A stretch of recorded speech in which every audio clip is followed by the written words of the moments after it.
ভুল কিছু প্রচলন, মুসাফার সময় ঝুঁকে যাওয়া বা মুসাফা করে হাত আবার বুকে লাগানো।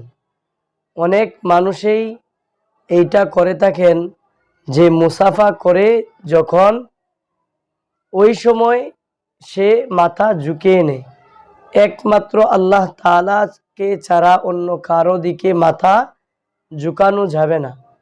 অনেক মানুষ মুসাফা করে আবার তার ওই হাতটা বুকে লাগান, এইটা কোন নিয়তে লাগান সেই জানেন।